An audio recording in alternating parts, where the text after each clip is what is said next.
Hello. Here's our peer coaching. You ready, Brendan? Sure. What are we doing today?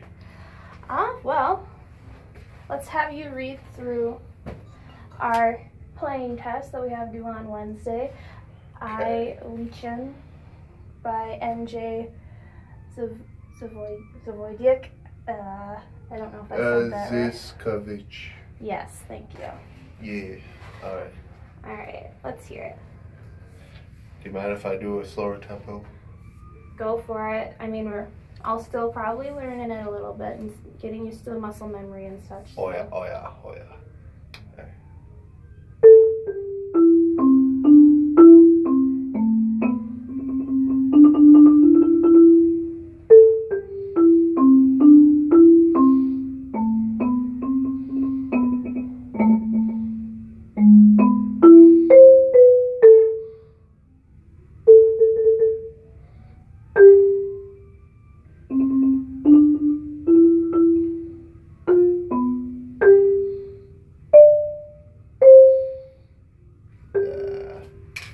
Yeah, I'm just having a hard time keeping up with the notes.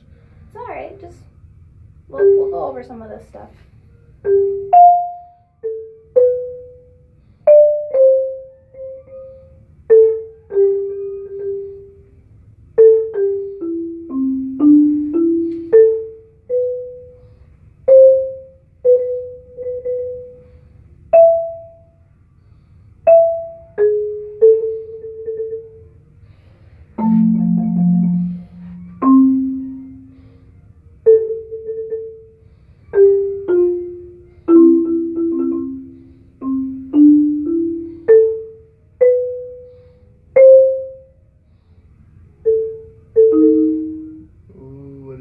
That's D natural, D sharp. I was right. Yeah, you were right.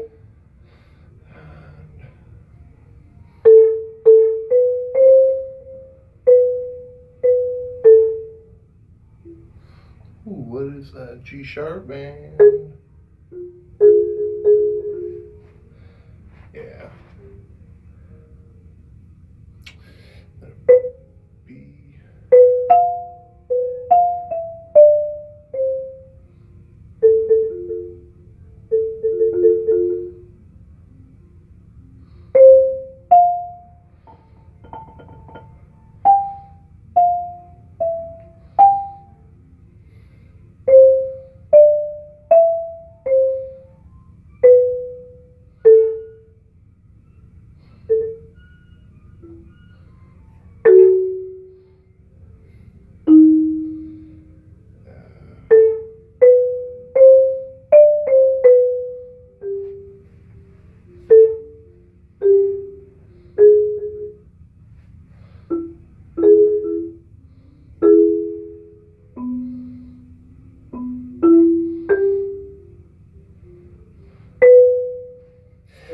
Yeah, can we just go back and review this?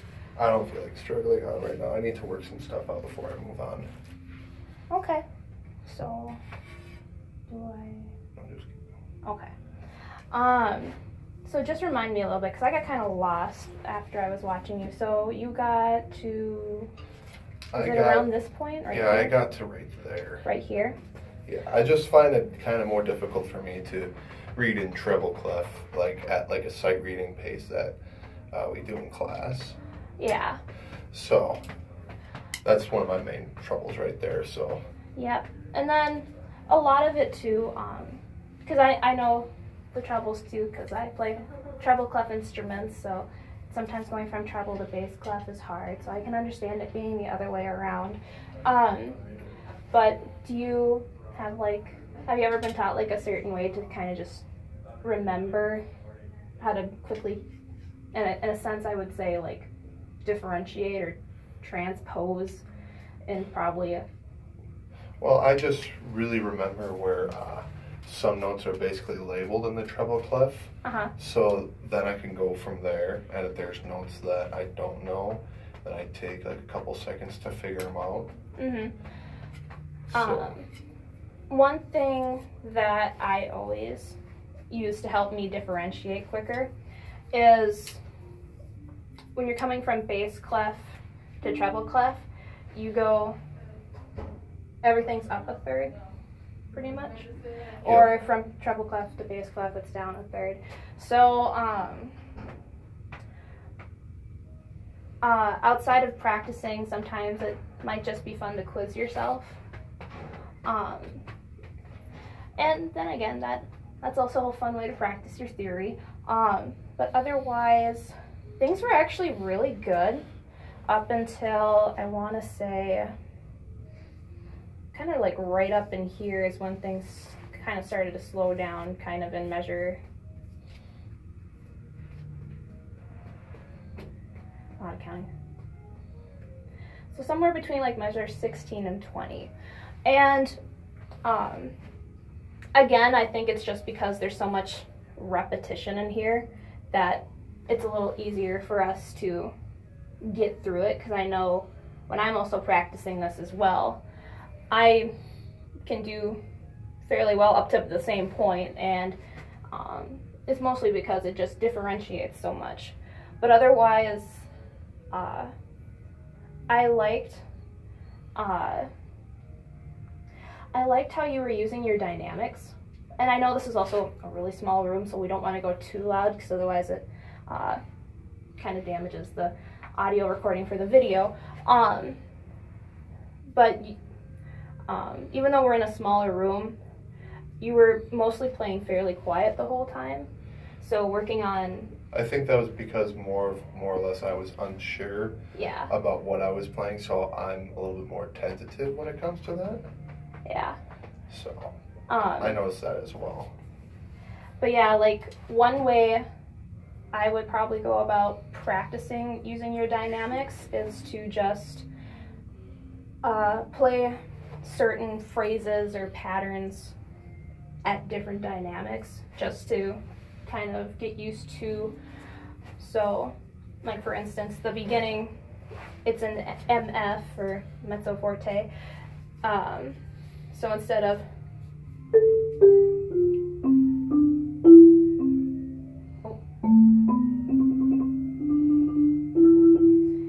instead try, you know, maybe a little higher height.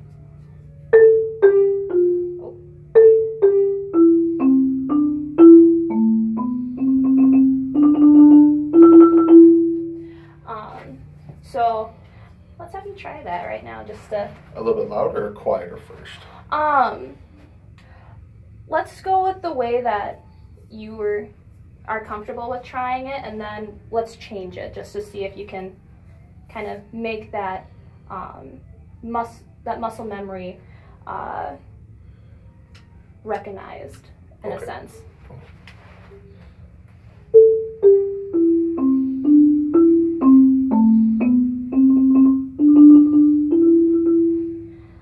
And now this time let's just raise our sticks, like, because you were about here. Yep. Let's raise them about like another inch or so, and then let's try it from there and see if you hear a little bit of a difference.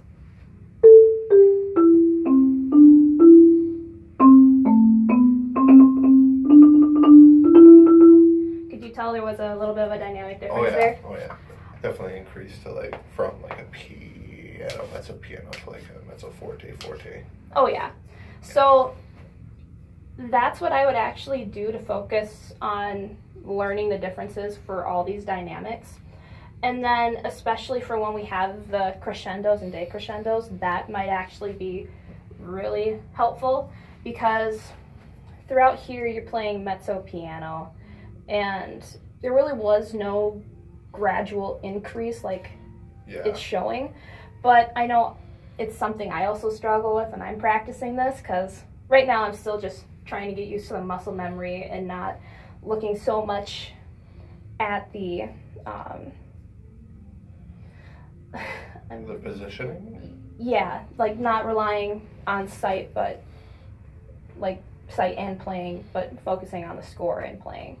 But otherwise, with that being said, just to focus a little bit on your posture. You're standing straight, you're standing center in your whole range, which is a good thing. And from what I saw, your playing position was great. And your rolls are actually really good. That's the one thing I struggled with coming from snare to keyboard. So I'm still trying to get better at my rolls. But yours are really good, and your transitions between your rolls are very smooth, which is what we want to see and what we want to hear. But other than that, when we get into these later sections, I think the best thing we should do is just do 2 to 4 measures at a time and just constantly put them on repeat, so then you get used to that.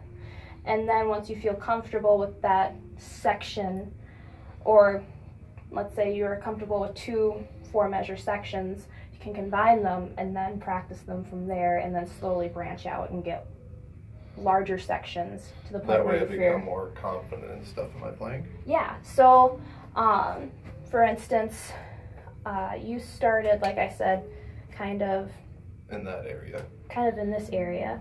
So if you want to start, because this is where it's kind of the same and then it slowly starts to branch off and be something a little different. If you just kind of wanted to start with this 4 measures right here, and then we'll have you work through that 2 or 3 times, and then we'll add this next, yeah, probably another 4 measures, and then from there we'll add them together and then see how you feel about it. All right.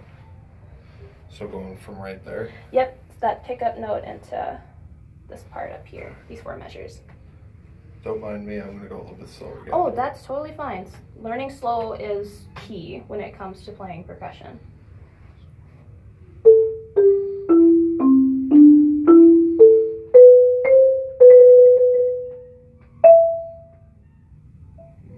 What is that, G sharp? Yep. Alright. Alright. I know you are playing this slow, but you actually are rolling that quarter note about 1.5 beats or 2 beats instead of 1 beat. Yeah. But then again, I know that's also something I'm struggling with as well, is getting that roll off within the time that you need to move on. But if I could turn my metronome on now, that would actually be a really good thing to use. I got a metronome right here, actually. Okay, let's try that. See if that helps with getting off our roll on time to head on to the rest of the rhythm, yeah, or melody. There we go, metronome. So at about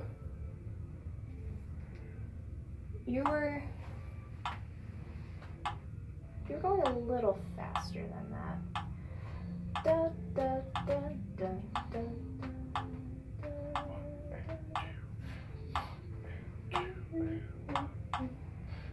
so that would be a good right there. Yep. And 2 and.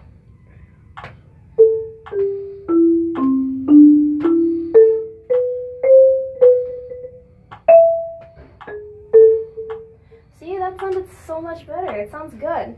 Still that little bit of hesitation. But there yeah. is, but even with the metronome, your rolls are more precise, your rhythms are more precise. So I'd actually recommend working with a metronome and then slowly getting it up to speed to what we need to be playing it at for the playing test. Okay. But yeah, let's continue. Let's do this 4-measure section one more time, and then we'll work for this 4-measure section, and then we'll try them together. All right.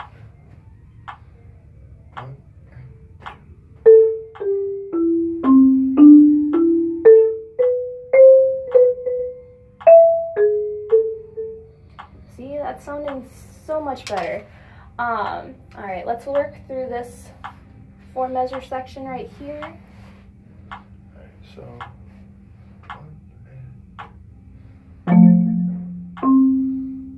Oh, so it goes. Nope. Right? Yep. That so goes from 1 and 2 and.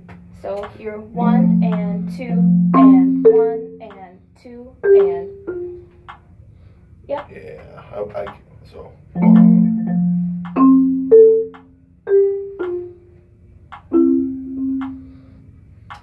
it goes 1 and 2. Dun, dun, dun, dun, dun, dun, dun, dun, dun, dun, dun, dun. Yeah. Okay. Yeah, it's good, Brendan.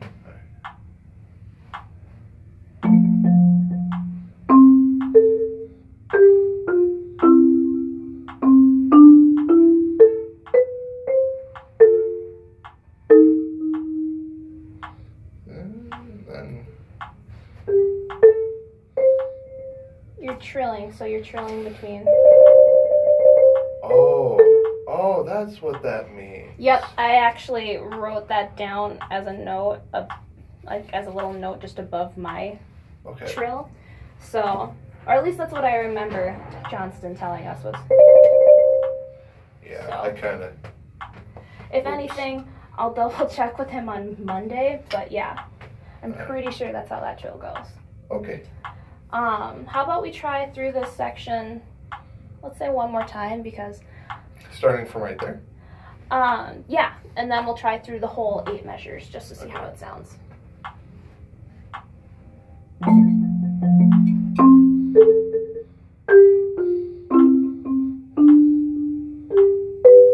I messed it up right there. Oh, you can try again if you want.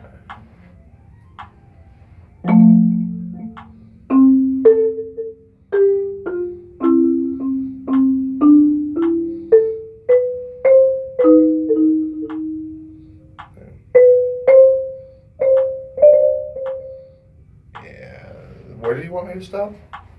We could just have you stop at that trill and then just have this lead over there. Perfect. So, okay. All right, let's try going through these 8 measures then. Okay.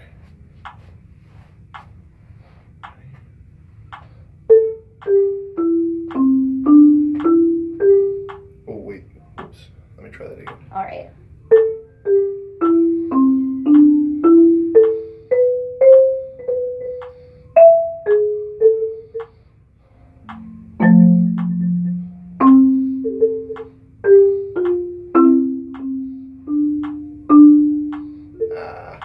Yeah. You were doing really good up to that part, though. I mean, can't you just tell how more fluid you are now? Oh, yeah. Transitioning into that? I think if I work on more taking the song by segments and memorizing them, and then going from there, I think I'll be able to do the playing test quite well. Oh, yeah.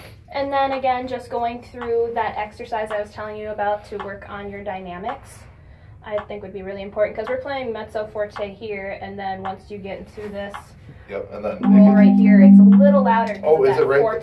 Is it right there, or is it right there?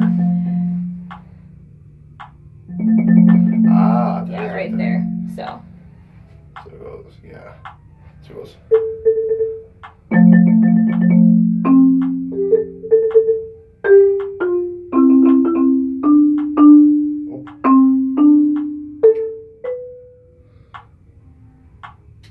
And it goes up there.